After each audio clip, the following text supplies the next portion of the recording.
Obrigada, Camila, por abrir o palco para a gente. E para iniciar os conteúdos, vamos ao primeiro painel do dia. É com muita satisfação que convido ao palco 4 autoridades de referência nas suas carreiras e vamos convidá-las a entrar no palco. Por favor, Isaac Sidney, presidente da FEBRABAN.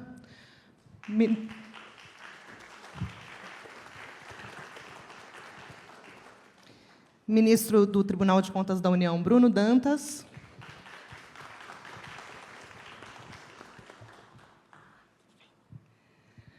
Paulo Gonet, Procurador-Geral da República.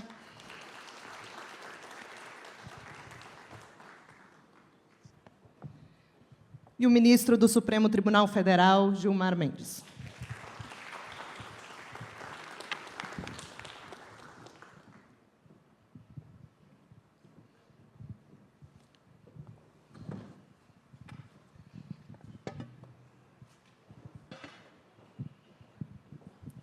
Bom dia a todos. Primeiramente, muito obrigada pela presença, por estarem aqui conosco hoje para discutir um tema tão importante. Eu vou passar a palavra para cada um de vocês, para a gente falar, para cada um falar das perspectivas das suas respectivas atuações, como a gente pode lidar com o crime organizado no Brasil. Afinal, devemos ter esperança, há soluções no horizonte.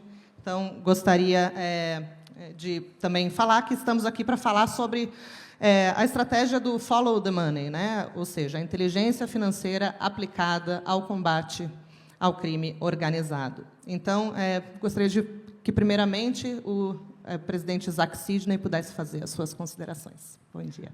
Bom dia a todos, muito obrigado pela oportunidade de estar aqui. Eu quero cumprimentar a Esfera e o DP pela iniciativa de abordarmos uma temática que é de suma importância, que é a inteligência financeira na prevenção e no combate ao crime organizado. Ministro Gilmar, uma satisfação poder estar aqui no IDP.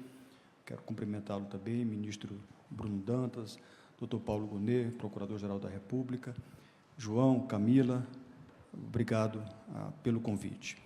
Eu entendo que uma das razões, enquanto setor bancário que somos, que nos move a participar desse tipo de evento, é que o crime ele não respeita fronteiras, ele não respeita a legislação, ele não respeita instituições, sejam elas públicas, sejam privadas.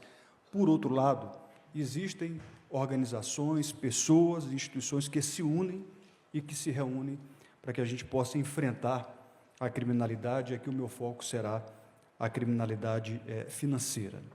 Os bancos eles têm a obrigação de cumprir, de obedecer os marcos legais de prevenção e de combate a toda ilicitude financeira e sempre vão, eu estou me referindo aos bancos, se somar a qualquer frente contra o crime organizado e contra aqueles que insistem em querer utilizar o sistema financeiro para suas práticas espúrias. Portanto, aqui é uma premissa inafastável. Quero também aqui cumprimentar o diretor do BNDES, Alexandre Abreu, um dileto amigo. Agora, é certo que esse enfrentamento ele não é apenas do poder público. Na fala, há pouco, da Camila, isso ficou bastante assertivo. O combate ao crime organizado, a luta contra a lavagem de dinheiro, contra a corrupção, contra os ilícitos financeiros, é algo que precisa envolver as várias camadas da sociedade, inclusive representadas por entidades setoriais, como é a FEBRABAN. Quando eu olho para o setor bancário, que integra o setor privado, mais do que o dever que temos de ajudar, nós temos um firme interesse, eu diria mais do que isso, a necessidade em participar de uma ampla frente institucional no combate a ilícitos financeiros. Os bancos eles processam por ano bilhões e bilhões de operações, de transações no sistema financeiro, portanto, nós temos uma série de dados, de informações que podemos compartilhar, a nossa experiência, a nossa inteligência, a nossa tecnologia e o nosso conhecimento. Não por outra razão, nós temos aí várias parcerias institucionais. Tudo isso porque nós não podemos, seja como setor bancário, seja como sociedade, tolerar o crime organizado voltado para os delitos financeiros. Nós temos a exata noção de que estamos tratando de um enfrentamento, de uma luta que é perene, que é permanente, que deve ser encarada do ponto de vista do curto, do médio e do longo prazo, e é uma batalha que precisa ser vencida diuturnamente. Essa batalha só será vencida com serenidade, com inteligência financeira, com perseverança, e a gente precisa dessa conjunção de esforços. Existe uma série de frentes de cooperações, poderíamos citar várias delas, eu menciono apenas duas: a ENCLA, que é essa Estratégia Nacional de Combate e Prevenção à Corrupção e Lavagem de Dinheiro. Aliás, a FEBRABAN é a única entidade do setor privado presente e que está desde a criação da ENCLA em 2003.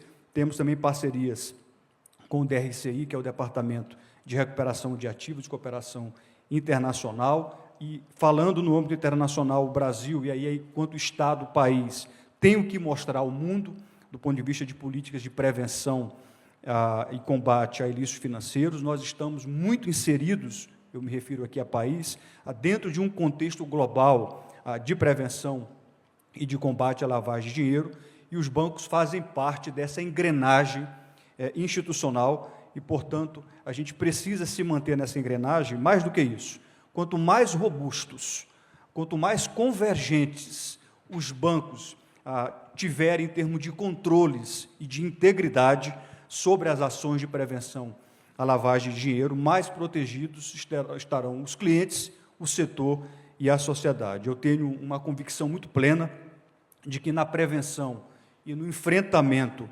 de crimes financeiros, os bancos têm muito a cooperar com o setor público, agregando inteligência, agregando expertise, agregando troca de informações, e acho que vale a pena falar um pouquinho de como que isso pode acontecer. O Brasil ele tem um dos sistemas bancários mais avançados, mais inovadores do mundo. Diariamente nós temos milhões de pessoas que se dirigem aos nossos estabelecimentos, aos nossos canais de atendimento, realizando várias transações, pagamentos, transferências, acessando serviços e produtos bancários, inclusive sem precisar se deslocar para nossas agências. E o setor financeiro ele é altamente regulado, não só pelo Banco Central. O COAF também é um dos nossos reguladores, e aqui também parabenizo o novo presidente do COAF, o doutor Saad, e desejo a ele votos de pleno êxito nessa nova missão. E essa regulação que recai sobre o setor bancário é uma regulação muito robusta nas áreas de prevenção à lavagem de dinheiro. Nós temos aí um mundo novo a enfrentar, o mundo do PIX, do Open Finance, do DREX, das criptomoedas, das apostas online. Tudo isso nos convida a que possamos estar bastante inseridos nesse processo. É exatamente nesse contexto que nós reafirmamos publicamente, em especial eu nas minhas falas públicas, que nas áreas de prevenção a crimes financeiros os bancos não concorrem. Muito ao contrário, nós temos aí uma visão de uma cooperação mútua entre os bancos, porque isso é que nos faz e nos torna mais seguros, mais protegidos contra investidas voltadas para a criminalidade financeira. É dessa maneira que a gente vai conseguir inibir os criminosos nessa que é uma guerra contra a lavagem de dinheiro. Agora, é importante a gente ter em mente, eu já vou caminhando para finalizar, que o desafio é gigantesco, e também é o que nos move e o que nos motiva a enfrentar. Nós temos milhões de transações sendo processadas todo dia, desde transações mais simples, mais complexas, são transações que acabam movimentando a economia. Os números do setor bancário são números superlativos. Para que tenhamos uma ideia, ministro Bruno, são 500 milhões de contas bancárias ativas, de algo como 200, eu diria quase 200 milhões de correntistas bancarizados. Isso é um universo muito grande, e no ano passado o setor bancário processou 208 bilhões de transações bancárias. Então, é algo realmente, do ponto de vista da magnitude, da ordem de grandeza dos números, muito significativo, tanto mais que 8 em cada 10 transações são digitais.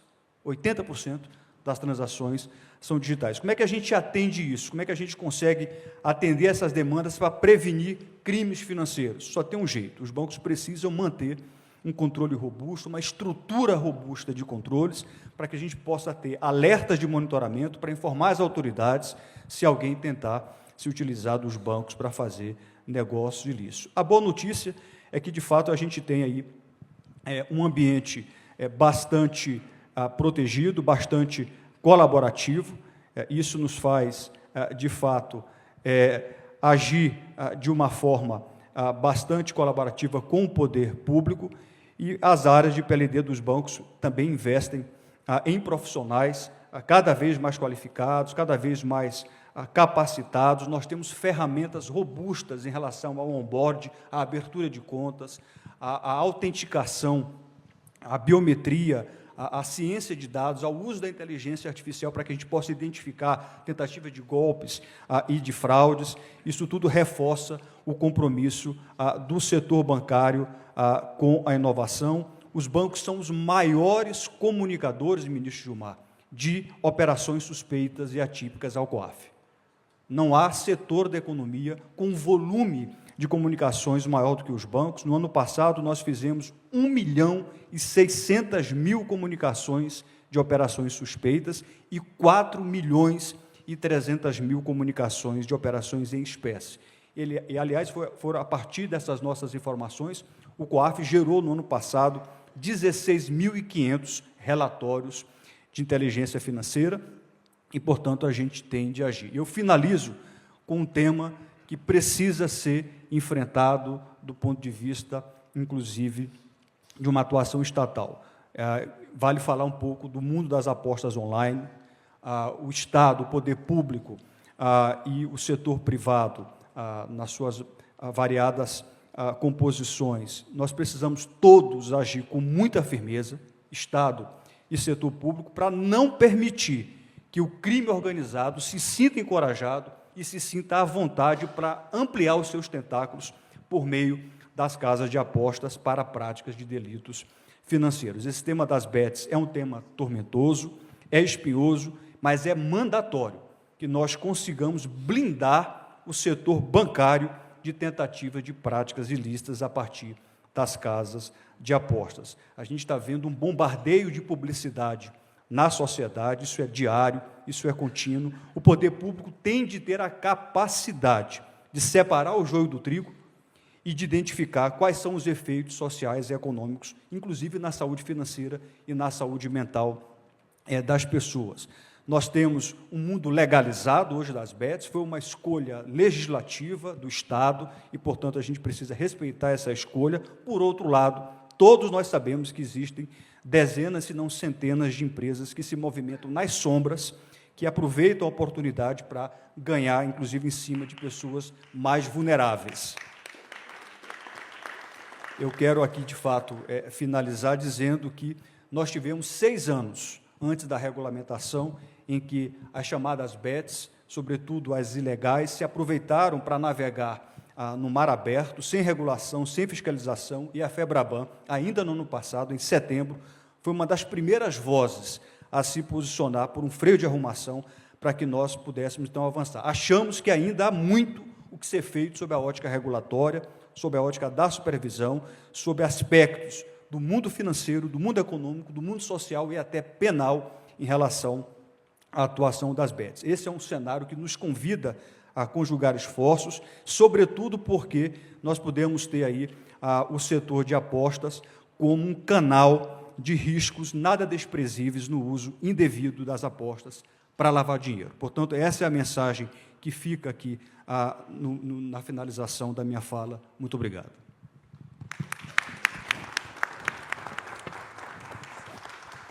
Muito obrigada, presidente. Passo a palavra para o ministro Bruno Dantas, do Tribunal de Contas da União. Como quiser.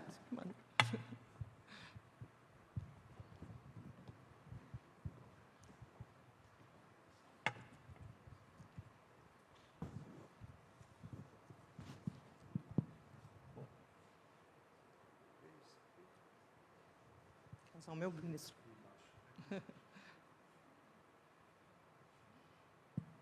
Bom dia. Agora tá. Bom dia. Quero cumprimentar os meus colegas de painel, Luísa Martins, nossa moderadora, professor, Procurador-Geral da República, Paulo Bonet, ministro Gilmar Mendes, também professor Gilmar Mendes, e Isaac Sidney, presidente da FEBRABAN, cumprimentar o IDP e o Instituto Esfera por promoverem essa extraordinária iniciativa. Nós que vemos a urgência com que essa crise do crime organizado se apresenta, sabemos o quanto é importante mobilizar atores importantes da sociedade para que canalizem as suas inteligências em busca de caminhos para que o Estado finalmente consiga articular uma solução, articular um plano para combater o crime organizado. Todos nós sabemos que nós vivemos numa era em que o poder do crime organizado já não se mede mais apenas por armamentos nos territórios dominados. Aquilo ali era uma fase, vamos chamar assim, de romântica do crime organizado, em que a disputa por territórios se dava nas ruas e apenas dessa forma. Nós temos hoje uma penetração do crime organizado na própria estrutura do Estado, corrompendo fluxos financeiros, como disse Isaac Sidney, e também neutralizando controles institucionais. O crime aprendeu a funcionar como empresa. Isso já é um lugar comum. E o Estado, infelizmente, que deveria ser organizado por definição, ainda não encontrou a forma mais apropriada de lidar com essa realidade. E, portanto, nós temos um quadro que todos aqueles que têm responsabilidade pública no Brasil reconhecem como grave, reconhecem como urgente. Vejo na iniciativa do Ministério da Justiça, ao propor uma proposta de emenda constitucional que tem como palavra de ordem a coordenação das unidades de segurança do país, a integração de dados. Penso que não se fará um combate a esse crime organizado, ultra-organizado, sem essa integração. Agora, é natural que o debate se estabeleça no fórum apropriado, que é o Congresso Nacional. Raramente uma proposta entra no Congresso Nacional e sai com o mesmo texto. Todos nós que já vivemos em Brasília há muitos anos sabemos disso, mas considero importantíssimo, doutor Andrei, que esse debate tenha sido levado com coragem pelo ministro Ricardo Lewandowski, que tem feito a interlocução necessária para buscar o aprimoramento dessa proposta. Eu também não posso aqui deixar de fazer um registro muito especial, porque essa vai ser uma das tônicas da minha fala, das figuras de Paulo Gonet e Gilmar Mendes, que ao mesmo tempo são fundadores desse instituto, que se tornou um templo do conhecimento, do ensino, da pesquisa, dos debates, e são, simultaneamente, grandes homens públicos, arquitetos de um Brasil mais dinâmico, mais protetor dos direitos fundamentais, portanto, mais garantistas. E aqui eu começo com uma constatação. Nós sabemos que o crime se organizou, nós sabemos que o crime se infiltrou. E o que fazer com isso? O avanço do crime organizado no Brasil já não se dá apenas por meio da força, como eu disse. Ele se realiza por uma lógica econômica e pela engenharia institucional. Ele se infiltra em licitações, ele terceiriza a violência, ele coopta agentes públicos, ele financia campanhas eleitorais, ele opera com uma racionalidade empresarial perturbadora. Os seus recursos fluem por canais digitais, por plataformas opacas, estruturas societárias de fachada. Eu recebi um número da minha assessoria que hoje transitam em criptoativos no mundo quase 25 bilhões de dólares de dinheiro do crime organizado. Isso é uma fábula de dinheiro que consegue mover exércitos inteiros e, portanto, dá a dimensão da gravidade do momento que nós vivemos. É claro que nós temos instituições, porém, nós ainda carecemos da formulação de um sistema que seja digno desse nome. Sistema é algo que funciona com começo, meio e fim, com integração, com métricas. Portanto, nós Temos, sim, órgãos muito respeitáveis, como a Receita Federal, como o COAF, e tomei conhecimento da nomeação do novo presidente do COAF, o parabenizo, o Banco Central, que também tem um papel importantíssimo, a CVM, a Polícia Federal, o Ministério Público, o Poder Judiciário. Também o Tribunal de Contas tem um papel nesse quadro institucional que nós vislumbramos. O conjunto, porém, dessas organizações, dessas instituições, ainda não configura um sistema de inteligência financeira que seja merecedor desse nome. Faltam interoperabilidade, falta governança articulada, faltam prioridades compartilhadas, faltam métricas transparentes de resultado. Portanto, eu gostaria de citar aqui uma auditoria recente que o Tribunal de Contas da União realizou e mostrou uma realidade absolutamente inquietante. Nós coletamos dados em escala exponencial, portanto, nosso problema não é coleta de dados. O grande problema é como nós transformamos esses dados coletados em inteligência acionável.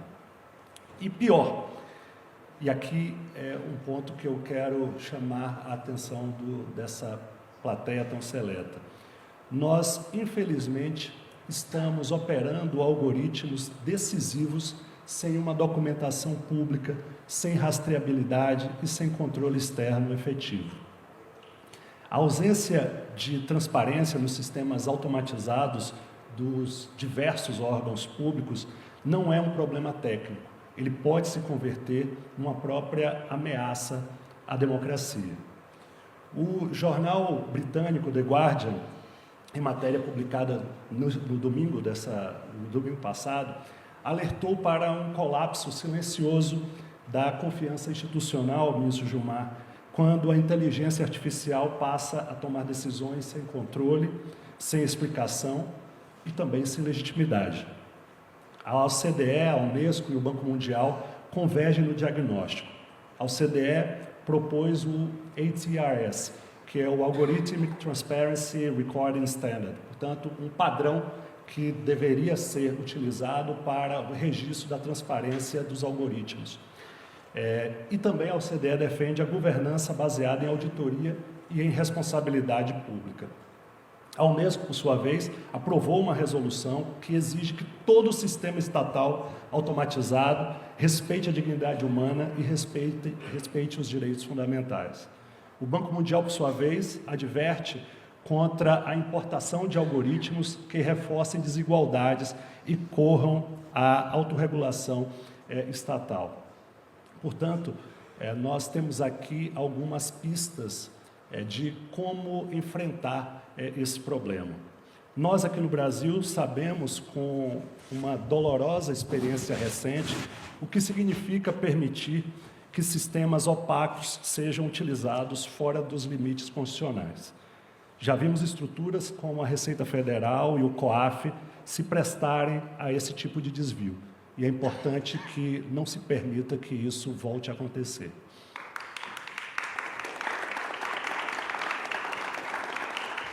Mas eu não vim aqui apenas para falar de coisas negativas. Eu acho que também precisamos trazer alguns caminhos promissores.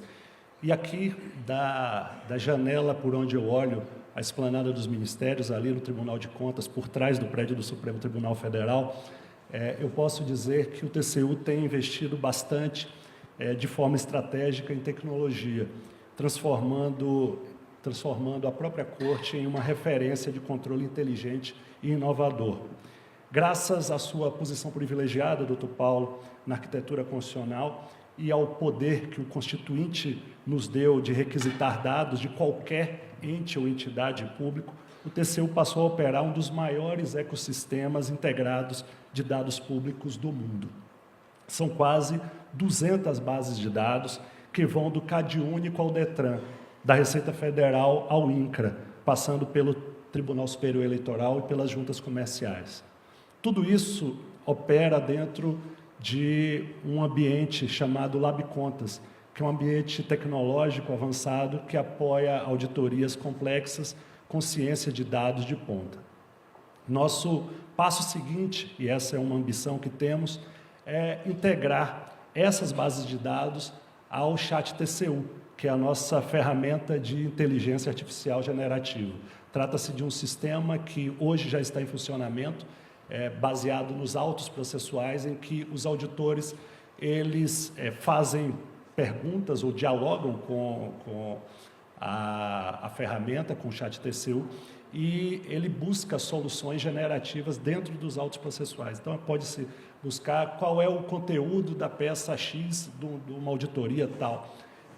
A nossa ideia, portanto, é integrar essas bases de dados que temos, quase 200, ao ChatTCU, de modo que ele possa alimentar e ser treinado com essas informações.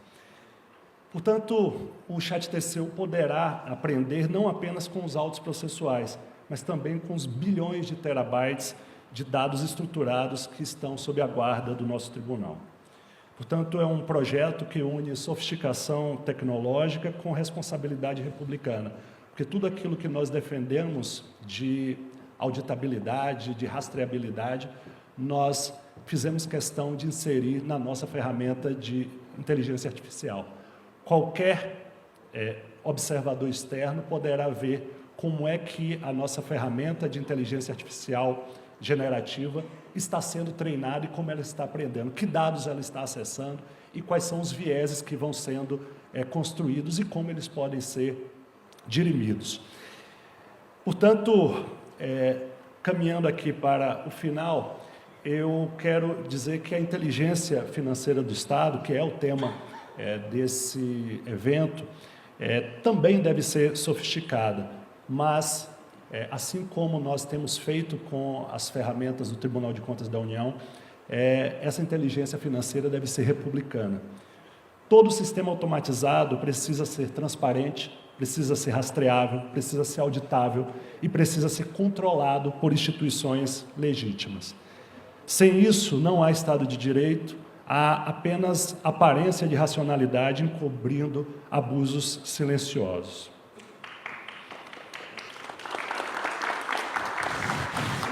Todos nós sabemos que o enfrentamento ao crime organizado não será resolvido com retórica. Tampouco, e o doutor Andrei, felizmente, trouxe essa visão para a Polícia Federal, tampouco o combate ao crime organizado se dará pela espetacularização das ações policiais ou dos órgãos de controle ou por reformas improvisadas.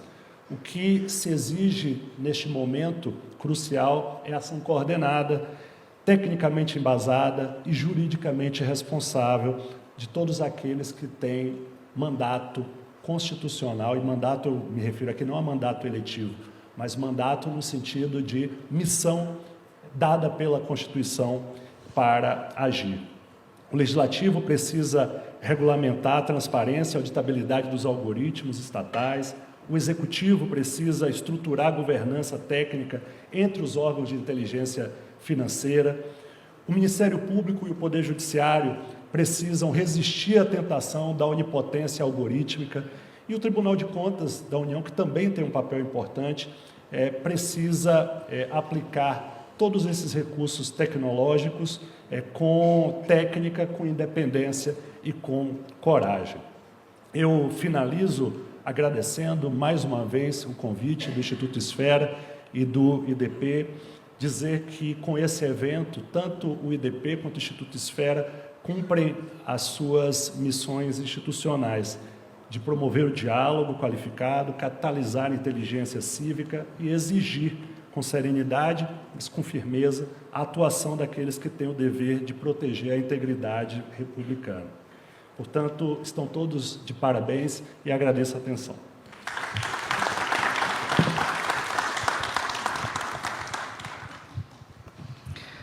Muito obrigada pela excelente fala, ministro Bruno Dantas, do Tribunal de Contas da União. Passo a palavra para o Procurador-Geral da República, Paulo Gonet.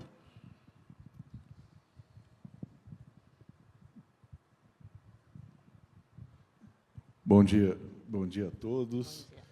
Gostaria de agradecer muito o convite para estar aqui com os senhores nesta manhã e especialmente estando ao lado do meu queridíssimo, fraterno amigo, o instituidor, o grande idealizador da construção em Brasília de um centro de excelência de pensamento do direito, que é o ministro professor Gilmar Mendes. Também dá dizer que é uma grande honra estar na mesma dispositivo que o nosso ministro Bruno Dantas, também um amigo queridíssimo de longa data, e os senhores veem que ele expande o imenso talento que ele tem, a energia institucional que ele tem para as mais variadas áreas, com proveito para o progresso do país e o desenvolvimento das melhores técnicas de realização do bem público. Cumprimento também meu caro doutor Isaac Sidney, e presidente da FEBABAN, e gostaria de dizer, doutor Isaac, que eu dou meu testemunho do empenho dos bancos para o combate desses desvios do uso de um sistema tão excepcional que nós temos, que é o sistema bancário, tão desenvolvido, e as tentativas de desvio disso para o mal. Os bancos são grandes parceiros nessa cruzada que nós temos contra as organizações criminosas. Também gostaria de cumprimentar a querida Luísa, que está aqui mediando os debates, e cumprimentar todas as autoridades presentes na figura do meu dileto amigo e um protagonista no empenho para que o crime seja combatido dentro dos parâmetros da Constituição, com respeito aos direitos fundamentais, o doutor Andrei Rodrigues, diretor-geral da Polícia Federal. E cumprimentar todos os advogados aqui presentes também, na pessoa também do antigo amigo, também muito admirado, o doutor Antônio Carlos de Almeida Castro. Senhores, o Ministério Público tem esse empenho. Nós, no CNMP, nós instituímos 2 metas de foco para as ações do Ministério Público de todo o país. A primeira delas é justamente o combate às organizações criminosas. E esse combate não pode ser feito de modo útil, de modo eficaz, se ele não procurar asfixiar essas organizações, se não se puder romper com essa engrenagem do mal que as organizações criminosas põem em funcionamento, destroçando todos os melhores valores de civilização que nós fomos construindo ao longo de toda a história que culminou nos ideais do Estado democrático de direito, com respeito à dignidade da pessoa, o respeito aos direitos básicos de todos. Tudo isso é ameaçado com o crescimento das organizações criminosas que apenas desejam o lucro, a vantagem, o exercício do poder maléfico, egoístico, não a organização da sociedade para o bem, que é a meta do Estado democrático e constitucional de direito. Muito bem, sabemos que é um grande desafio nós nos posicionarmos em oposição ao crescimento dessas organizações criminosas, que vêm ganhando territórios, que vêm disputando com o Estado o monopólio da força. Enquanto o Estado tem o monopólio da força para instituir o bem, o convívio digno de todas as pessoas, essas organizações se destinam apenas a difundir o lucro imediato às custas do desprezo com relação às pessoas. Daí as maldades incríveis que os senhores vão conhecendo com o impacto dessas organizações criminosas nas várias comunidades brasileiras. Nada disso pode ser suportado, nada disso pode ser tolerado. E uma das formas mais eficazes para combater essas organizações criminosas é justamente por meio do estiolamento financeiro dessas organizações, travando o capital, fazendo com que não haja mais a capacidade de investimento, de corrupção, de multiplicação do dinheiro por meio de canais impróprios que dão a seiva para essas organizações. E, para isso, nós contamos com esses mecanismos de inteligência financeira, de que é um instrumento fantástico, o COAF. A legislação brasileira obriga que estabelece um elenco de pessoas jurídicas e físicas obrigadas a comunicar ao COAF as operações que possam ser consideradas como suspeitas. Então, são entidades como os bancos, as corretoras, as seguradoras, joalherias, cartórios, especialmente cartórios imobiliários, e também as fintechs e as exchanges de criptoativos. Eles têm que identificar os clientes e beneficiários finais com rigor, manter registros de controles internos e realizar comunicações de operações suspeitas ou em espécie para o COAF. Essas são barreiras que são importantes para que os recursos obtidos por meio do crime possam realimentar o próprio crime. O COAF ele recebe essas comunicações, analisa os padrões atípicos e emite relatórios de inteligência financeira, os populares RIFs, que são encaminhados, então, para os órgãos de persecução criminal, administrativa e fiscal, como, por exemplo, o próprio Ministério Público. Esses RIFs são essenciais para a atuação repressiva do Ministério Público. E, só para os senhores terem uma ideia da importância desses relatórios que são produzidos pelo COAF e da intensidade das operações suspeitas que são detectadas, em 2024 foram produzidos 18.762 registros dessa espécie. E esses registros, esses relatórios, eles são essenciais para medidas cautelares que podem ser tomadas de imediato. A atuação pronta dos órgãos de repressão, dos órgãos de fiscalização, é essencial para o sucesso dessa meta da asfixia financeira das organizações criminosas. O que é possível fazer? Bloqueio de contas, quebra de sigilos, abertura de procedimentos investigativos, e isso é essencial para que haja eficácia nessa cruzada contra as organizações criminosas, que é essencial para a preservação do próprio Estado democrático. Esses sujeitos que eu mencionei, as corretoras, os bancos, as joalherias, elas são obrigadas a encaminhar essas informações para o COAF. E há consequências severas se essas obrigações administrativas não forem atendidas.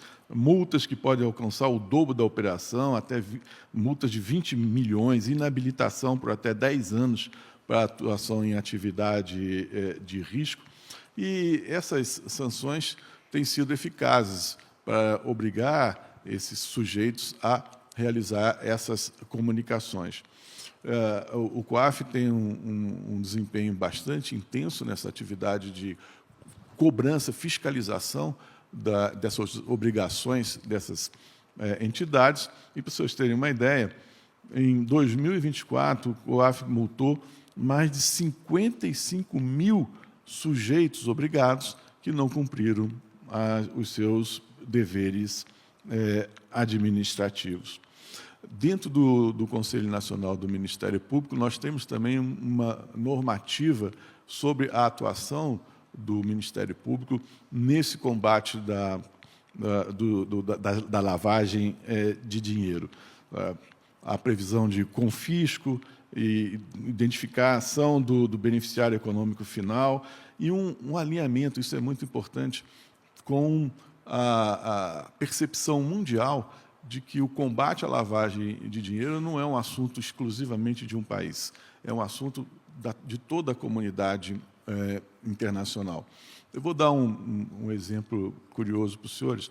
No ano passado, nós fizemos um encontro de procuradores gerais do G20 e outros países amigos. E vários países tinham problemas semelhantes aos nossos, com relação à criminalidade.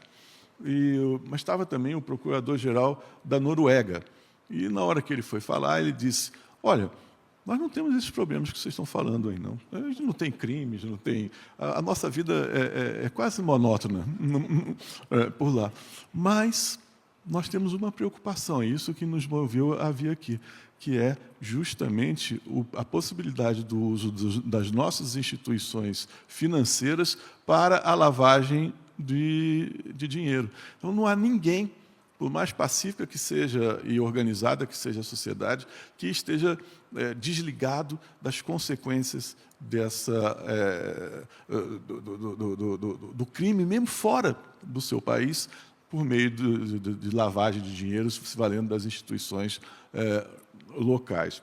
Isso também é assunto tratado por convenções internacionais, como a de Palermo, de Mérida, todas se direcionando a essa finalidade, a identificação e recuperação de ativos ilícitos. Isso é que garante a repressão efetiva dos crimes. Eu também estou de pleno acordo com o que disse o Bruno Dantas sobre a necessidade de uma interação dos órgãos de fiscalização e dos órgãos de repressão para que tenha êxito essa tarefa de sufocar financeiramente as organizações criminosas como uma estratégia que não é tão visível assim para o público. Não há sirenes rodando, carros com sirenes rodando pelas ruas, não há pessoas algemadas, fotografadas pelos grandes jornais, mas é uma tarefa silenciosa e, por isso mesmo, muito eficiente. Essa interação tem que haver entre Ministério Público, o sistema judiciário, a Receita, a Polícia Federal, os órgãos reguladores, o Tribunal de Contas da União. E dou a boa notícia para os senhores, está havendo, já está começando a haver uma interação cada vez mais profícua entre todas essas instituições, dada, sobretudo, a percepção de que não se pode viver com um nível de civilização que nós desejamos no Estado democrático de direito sem o combate dessas organizações que vivem para estragar, para estraçalhar esses padrões de civilização e que garantem o progresso. Esses padrões que têm sido o modelo, as bases para a criação de estruturas que possam superar desigualdades e que possam estimular os agentes a crescerem e a produzirem riquezas. Bom, com essa nota de otimismo, eu agradeço a todos a atenção. Muito obrigado.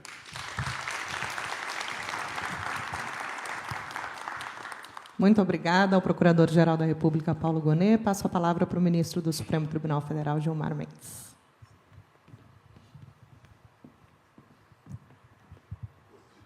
Bom dia a todas e a todos. A Luísa, que nos dirige neste painel, nossos amigos, Paulo Gustavo, Bruno Dantas, Isaac. Cumprimentar a Camila por essa iniciativa em nome do Instituto Esfera, nosso doutor Andrei, diretor-geral da Polícia Federal, cumprimentar também o nosso advogado Antônio Carlos Almeida Castro, Cacai, cumprimentar todas as senhoras e os senhores aqui presentes, novo presidente do COAF, e dizer da importância de nós estarmos discutindo, junto com o Fórum de Segurança Pública, esse tema da inteligência financeira contra o crime organizado. Como já foi apontado aqui pelos colegas que me antecederam, o combate ao crime organizado deixou de ser apenas uma questão de segurança pública, tratando-se verdadeiramente de matéria afeta a defesa das próprias instituições democráticas e republicanas. Nós temos visto classificação de vários países como narco-estados. Cumprimentar também o presidente do importante partido, União Brasil e mais alguma coisa, né? O Rueda. E o deputado Sócios do PL. Cumprimentar todas as senhoras e os senhores novamente e dizer que, de fato, o combate ao crime organizado envolve a própria defesa das instituições. E também uma outra constatação bastante comum é que a criminalidade sofisticou-se, internacionalizou-se, adotou novas tecnologias, infiltrou-se no tecido social, econômico e político por meio de práticas de lavagem de dinheiro, ocultação de ativos e corrupção sistêmica. Nesse cenário, a inteligência financeira surge como uma das mais potentes e talvez uma das únicas armas à disposição do Estado Democrático de Direito. O rastreamento de fluxos ilícitos permite que sigamos o caminho do dinheiro e, ao segui-lo, desvendamos as redes que sustentam as grandes facções criminosas. A fala do presidente da FEBRABAN, Dr. Isaac, mostra exatamente bem isso e mostra que ter um sistema financeiro regulado e sólido é extremamente importante nesse combate. O famoso follow the money nunca foi tão atual nem tão necessário. De fato, para fazer frente a essas organizações, são praticamente irrelevantes e, mais que isso, temerárias as muitas vezes espetacularizadas e quase sempre violentas operações policiais nas ruas e comunidades. É necessário, ao contrário, um enfrentamento técnico, acurado e estratégico. Muitas vezes se utiliza o termo guerra à criminalidade para se referir ao combate pelo Estado à ilicitude praticada dentro de suas fronteiras. Mas, em que pese tratar-se de uma figura, a terminologia não é rigorosamente correta, vez que a guerra é um instituto específico, totalmente diverso, sob cuja vigência a atuação do Estado fica excepcionada das limitações jurídicas que, em situações de normalidade, lhe são impostas. Pois bem, senhoras e senhores, notem que até mesmo no campo da guerra, que historicamente sempre implicou o enfrentamento entre tropas, tem sido abandonadas essa perspectiva de neutralização física em prol das chamadas guerras híbridas, que se estruturam a partir do uso sofisticado de inteligência e de recursos altamente tecnológicos, como os cyber-ataques para minar infraestruturas críticas, gerar apagão de dados e comunicações, manipular informações. Se nesse contexto de guerra entre Estados praticamente desregulado, essa já é uma realidade que se impõe e que se impôs pela comprovada eficácia, faz algum sentido que na guerra travada contra a criminalidade organizada, que ocorre no seio do Estado brasileiro, um Estado de direito, contiguamente à sociedade, nós insistamos na velha mentalidade de embate direto corporal entre polícia e bandido? Parece que não. Essa batalha deve se dar no campo da inteligência, da investigação qualificada, no rastreamento financeiro e no desmonte de estruturas criminosas que operam com lógica empresarial, disfarçadas sob uma aparência de legalidade. É por isso que se deve insistir. A repressão efetiva exige mais algoritmos do que armas, mais cooperação institucional do que bravatas, mais estratégia do que força bruta.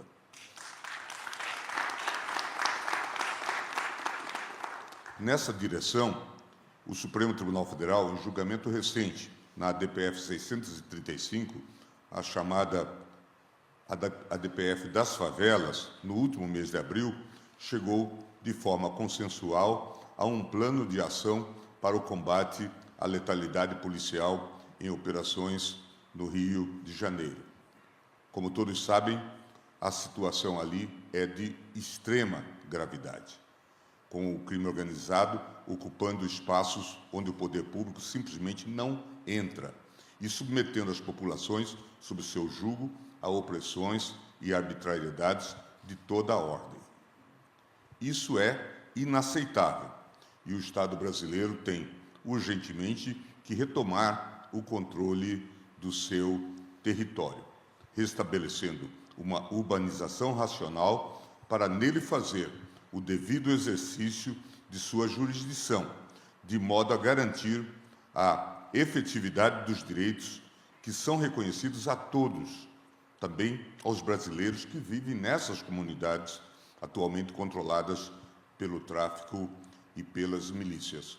Essa ADPF partia da ideia de que se precisava controlar as ações policiais nessas chamadas áreas ocupadas. Mas eu tive até a oportunidade, Cacai, de dialogar com os seus propositores e dizer: o verdadeiro estado de coisa inconstitucional, ou antes de tudo, é a ocupação de territórios por essas organizações. E é preciso que isso seja dito de maneira muito clara no acórdão do Supremo Tribunal Federal.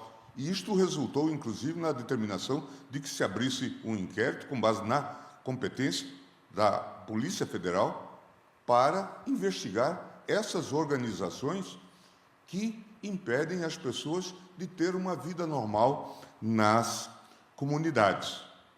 Essa decisão, portanto, hoje já está materializada e a Polícia Federal recebeu do Supremo Tribunal Federal um mandato para atuar nessa situação, especificamente no Rio de Janeiro. De modo que me parece extremamente importante dizer-se isso de maneira bastante clara, sob pena de nós transformarmos fatos em normas.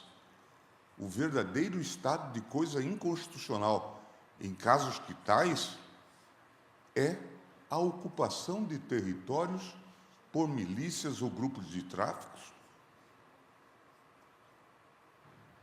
sem que o Estado possa lá levar serviços, prover os meios necessários para o mínimo bem-estar dessa comunidade. É preciso deixar isto muito claro e operar com toda a força para que esse estado de coisas não ocorra, ou que, onde ele ocorre, que ele seja efetivamente combatido.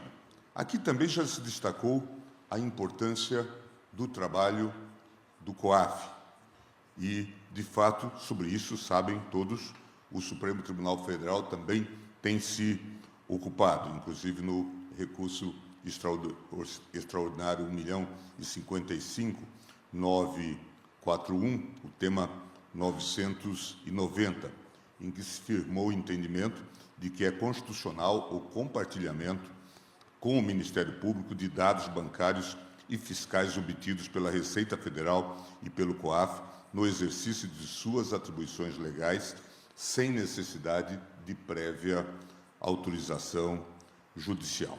São questões importantes que precisam ser enfatizadas e, claro, como já foi também aqui apontado nas várias falas, é fundamental que haja a necessidade de coordenação entre as diversas instituições que têm como objetivo também o combate ao crime e combate à criminalidade organizada. E, claro, também já foi aqui enfatizado, é fundamental que esse combate ao crime organizado se dê dentro dos parâmetros constitucionais e legais. Considerando os antecedentes recentes que tivemos, é fundamental que nós enfatizemos: não se combate crime cometendo crime.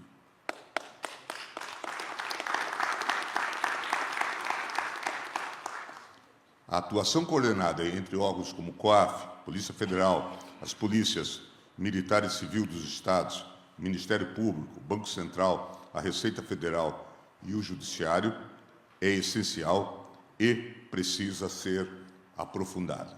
Também aqui me parece, e comum da fala do ministro Bruno Dantas, que em boa hora se articulou, por iniciativa do ministro Lewandowski, a PEC da segurança pública. Claro que podemos ter aqui divergências e pontuações a propósito de enfoques. Certamente haverá também a contribuição do próprio Congresso Nacional, haverá certamente sugestões e modificações. O próprio ministro Lewandowski mostrou-se aberto à temática. E aqui, claro, todos nós aprendemos muito nesses anos todos em que se fez um modelo isolacionista, enfatizando que competia aos Estados-membros a questão da segurança pública.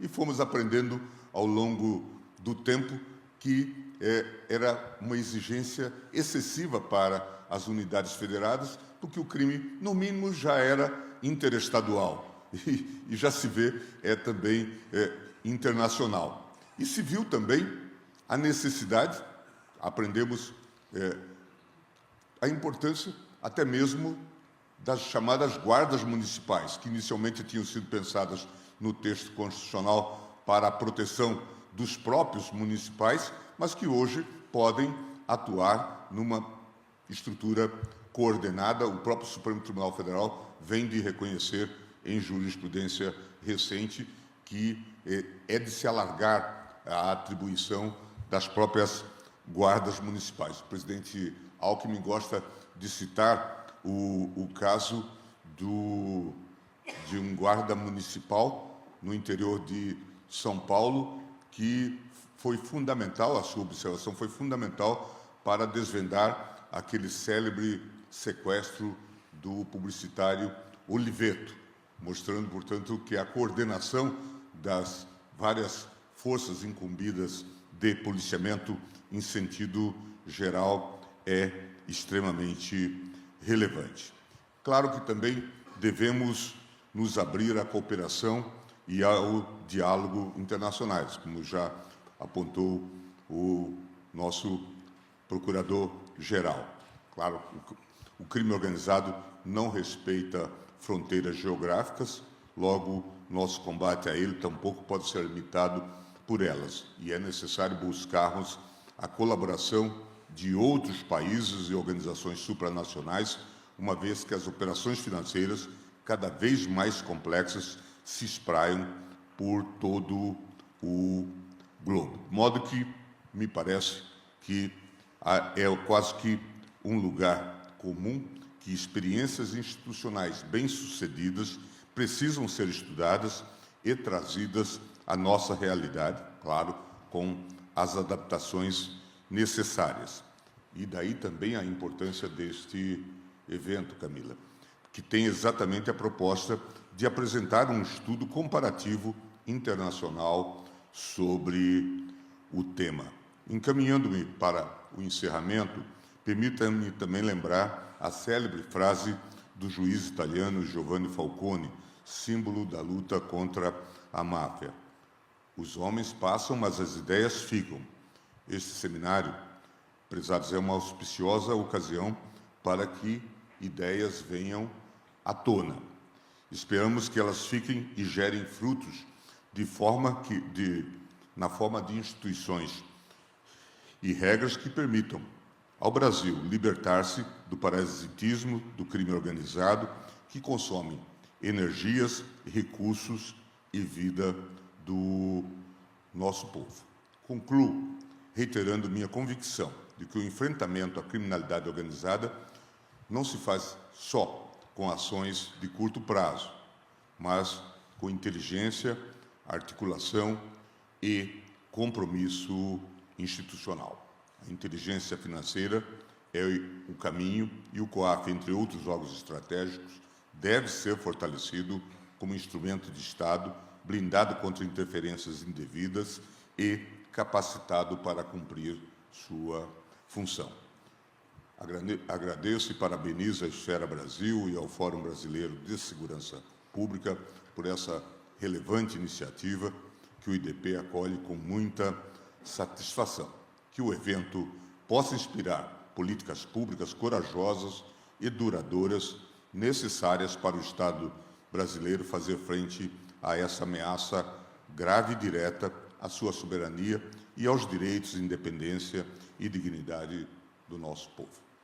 Muito obrigado.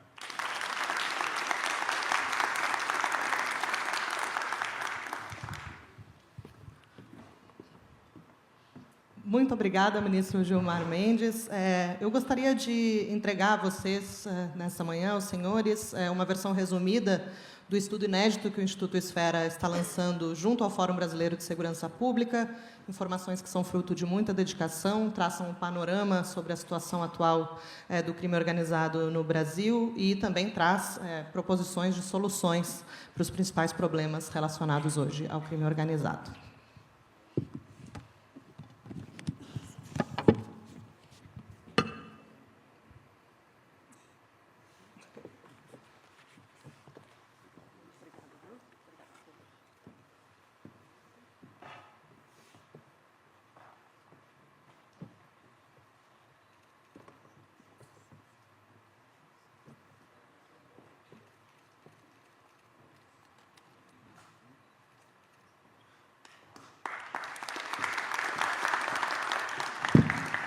Queria agradecer a todos, pedir para a gente se juntar aqui para fazer uma foto.